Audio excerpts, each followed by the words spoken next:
requires the further, the motion requires that the counselor retained by the town of Bradley will act with due diligence and in a fully defined, timely way to keep the town informed at all times with respect to any and all filings by any party to a case which the town of Bradley may be party to. That's my motion. I would second that motion. Motion's been made and seconded. Any comments, questions, considerations?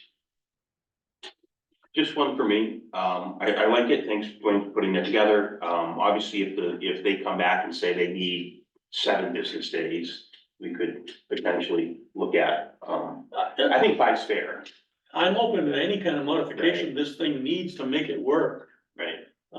I figured 5 business days because everything is electronic.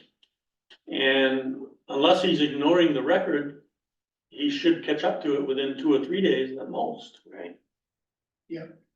I mean, I can get on the computer and look up these things that are on the court docket. So I just think he needs to pay better attention, and I regret having to say that his services are not appreciated, but frankly, I'm not very appreciative of them right now. Any other questions on the motion? Leanne?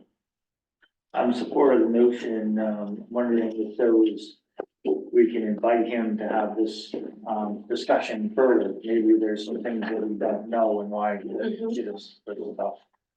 At least get an explanation from him, directly. I think when Melissa had to go asking about it for our own purposes, to find out that an order had existed on January 30th. And her communication with him asking about the case was in March. I think that is remiss.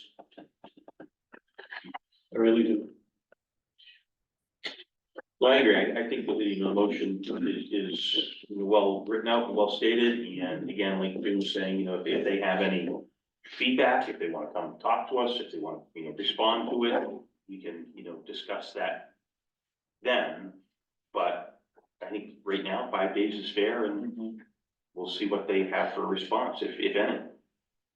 Who seconded that motion? I did. Larry can. Any other questions on the motion or comments? Dwayne? Aye. Charlie? Aye. Larry? Aye. Mark and I.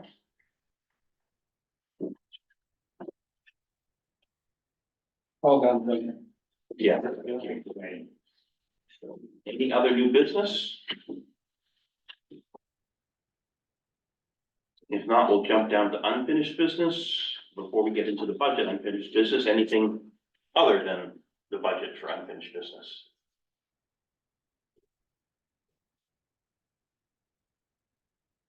Not from you, Missy, not from the council? Okay, we'll jump down to budget then.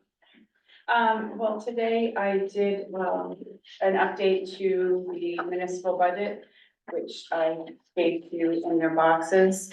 And as I typically do, at the end of the budget cycle, I go through the current budget and review our accounts that we're using now for any anticipated additional carry forwards.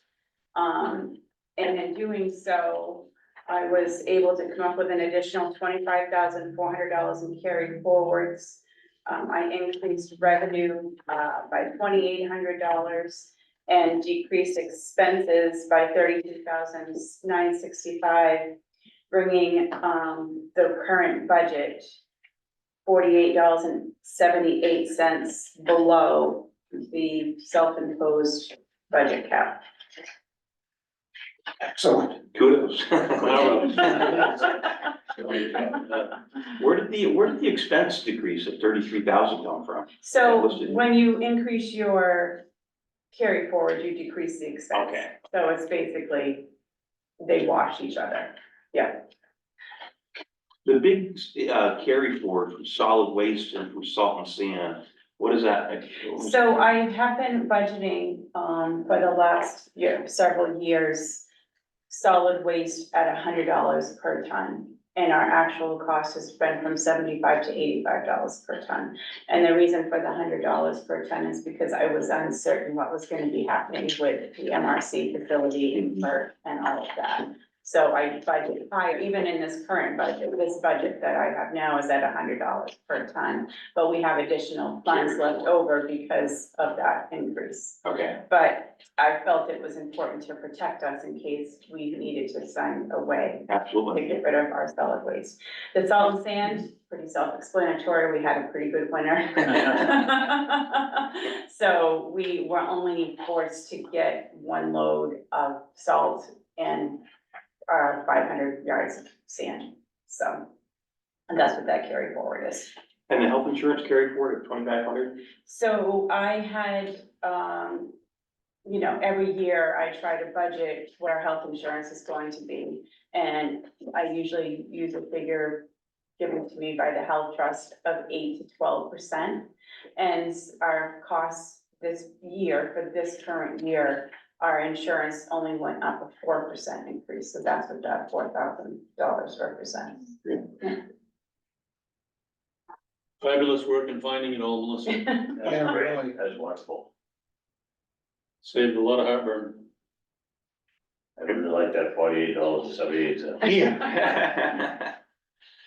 So the budget did still increase, but it's just, it's in our, it's within line with our budget. And the COLA presented, yeah, was 3.2 this year. Yeah.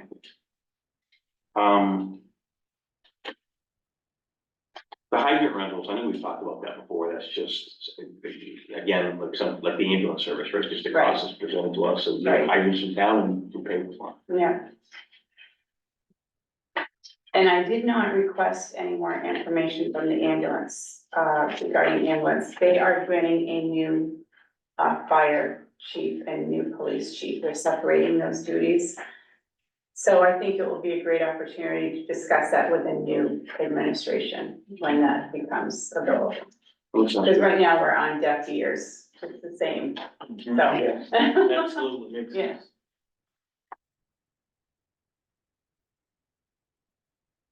Any other considerations that anybody had since the last meeting or any of the budget items? What's the mill rate going to be for next year? Do we know We set that later. Well, it's really hard to tell because we're gonna have this new valuation. The budget that we have right now, as it is right now, our mill rate is probably about 10.5, Down from 16.5. yeah. But people's property values are gonna increase. So the amount of money collected is the same, or it's gonna go up. If the market wasn't as crazy as it is, I could say that, I could say it should be the same, because whatever goes up. Yeah. It's gonna, you know, I need X amount of dollars to run the Right. municipality, right? But the problem is that we're seeing, and Mark will do a much better job explaining to this, is that the market is like insane. And we're gonna spend $10,000 for this reeval, and if we're too conservative, we're gonna end up spending $10,000 in 5 more years for a reeval, because we're gonna get below that threshold that the state doesn't allow us. We're at 64% right now from the state. We're 64% below what the rally value should be. So I feel like he's doing a really good job of being conservative. I hope he's not being too conservative. Is he trying to get as close to 100% as he can? Or- Yeah, yes. Because there's a Yeah, gradient, you can stay below it, it's okay to Yeah. stay, we'll get you. yeah, I yeah. thought he said something about he was shooting for 90. Yeah, he's doing a good job for his presentation, so I think you'll find it very interesting, so. But like I say, I mean, the bottom line, the dollars that the municipality needs for the office and then obviously the art piece for the RSU budget, it's still, you know, the percentage of whatever the valuation is. So if you have $100,000 house and you 10% mill rate, or a $200,000 house and a 5% mill rate, you pay the same amount of tax. Right, but their values, The values the aren't gonna be even. values, right, the Right. housing, so if you have a $200,000 house, there's a possibility that could go up to $400,000. Right. At a 10.5 mill rate. So, the market is just it's insane. I don't know how it's gonna sustain. After the town is reevaluated, when will the state come out with their revenue sharing, Yeah, well, the revenue sharing, the state will, that happens every year. but Yeah. how long will it before they can take into account? I have to ask, I don't know that question. That's a question for Mark, because we just got notification that we're at 64%. And so now I'm worried we're gonna do this reeval, and are we not gonna get 100% Yes. exemptions? Yeah. So I'm sure we are, but I just need to clarify with him with that. I think anytime one of these reevaluations is done, there's some uncertainty. Most people will look at their tax bill and see the value of their property. And this time they're gonna notice that their value has gone up. So I think then they look at the bottom line, how much is my tax? Yeah, and So, hopefully it's not a significant increase due to value. right, Yes. You said Mark's, Totally agree. Mark's gonna be at the next meeting, you said? Yes, he will be here on the 23rd.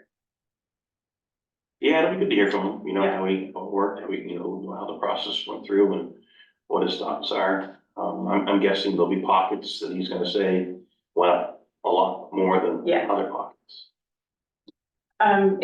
It's townwide. It really, I mean, Dean, our code enforcement officer, was just talking to me this morning that he was doing a home equity loan and required that he do a appraisal. And they just did a drive-by because his home was paid for. And it went from $175,000 to $337,000. Like, that's what properties are selling for. We can't keep them. A two-family home is selling as soon as it's put on the market. Or, I mean, a single-family home is selling as soon as it's put on the market. With an acre of land. We have a couple properties that have been stagnant, but they're like literally on 0.25 acres of land, you know? So, it makes you wonder if there's a giant bubble somewhere that's gonna burst, right? I don't know. Yeah, I mean, it's happened before. And I guess, I mean, that, at that point, I mean, we can't obviously account for that, but if the valuations of properties go down considerably because of some sort of market burst or bubble, then, I mean, what would we do in that, at that point, if somebody? Same comes to us, idea. Same idea, reval. Yeah. I think the reality really is that it takes X amount of money to run a town. Right, And that has inflated itself, obviously, in recent years. So the cost is up, no matter what you do, whether you have a mill rate of 10 or a mill rate of 20. The costs have simply gone up in order to run a town, so. But is the town can't over collect in no, a sense, they oh gosh, no, they just need to raise what they need to run the town. yeah, So that may have a bearing on the mill rate, yeah, depending on what he comes up. right, yeah. A town is, I think we're only allowed to collect 5% more than what we need. I think that's the law. Should have right here. I think it is 5%. That's your overlay. And we, you know, our overlay is very, very, very minimal, what it could be, so. We definitely don't wanna over collect, cause I'm the one who has to collect. I mean, that gets reflected if for some reason, like 1 year, you know, again, we have more revenues coming in. You know, it offsets the tax rate that comes in, that's where you get your, like you said, your overlays and the expenses for the following year to down, right? So. Anything else budget related? If not, we'll talk to that on the public hearing, right, next meeting as well? Yes, exactly. So everything will be published as it stands tonight, there won't be any more changes? I do not anticipate any. Okay, and then we will have the public hearing next meeting Mhm. to see if anybody has any other questions, comments, or input, and we'll go from there. Very good. Any other unfinished business at all? If not, I'll make a motion to accept the municipal warrants that were presented this evening. Second. Motion's been made and seconded on the municipal warrants. Any questions on those? If not, we'll vote. Jim? Aye. Dwayne? Aye. Charlie? Aye. Larry? Aye. Marks and I. Next meeting is set for April 23rd, which will include the public hearing on municipal budget and land use amendments. So will Dean be here as well? Yes, we will, Okay. yep. So we'll have budget, Dean, Mark, and then it'll be a good one. If you can't make it, please let the town office and other counselors know. Public comments? Oh, yeah, that's right. The live stream.